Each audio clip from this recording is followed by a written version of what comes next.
તાપી જિલ્લા ઉકાઈ તાલુકા કન્યા સાક્ષરતા નિવાસી શાળા ઉકાઈ ખાતે જિલ્લા તાલુકા પંચાયત ચૂંટણી 2026ને ધ્યાનમાં રાખી મતદાન અંગે જાગૃતિ ફેલાવવા માટે ભવ્ય રેલીનું આયોજન કરવામાં આવ્યું હતું।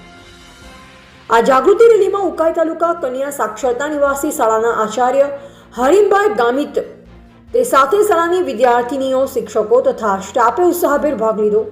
રેલી દરમિયાન મતદાન કરવું આપનો અધિકાર છે, એક મત એક શક્તિ જેવા જાગૃત સંદેશા સાથે બેનરો અને પોસ્ટરો પ્રદર્શિત કરવામાં આવ્યા હતા। વિદ્યાર્થીઓ શહેરના વિવિધ વિસ્તારોમાં ફરી નાગરિકોને મતદાન માટે પ્રેરિત કર્યા। રેલીનો મુખ્ય ઉદ્દેશ મતદારોમાં જાગૃતિ લાવી વધુમાં વધુ મતદાન થાય અને લોકશાહી મજબૂત બને તે હતો। શાળાના પ્રિન્સિપાલશ્રીએ પણ સૌને મતદાન મહત્વ વિશે માહિતગાર કર્યા અને આવનાર ચૂંટણીમાં ફરજિયાત મતદાન કરવા અપીલ કરી હતી। આ જાગૃતિ રેલી દ્વારા સમાજમાં સકારાત્મક સંદેશ ફેલાવીને લોકોમાં મતદાન પ્રત્યે જાગૃતિ વધારવામાં મહત્વપૂર્ણ યોગદાન મળ્યું। રિપોર્ટર કાર્તિક વડવી, તાપી।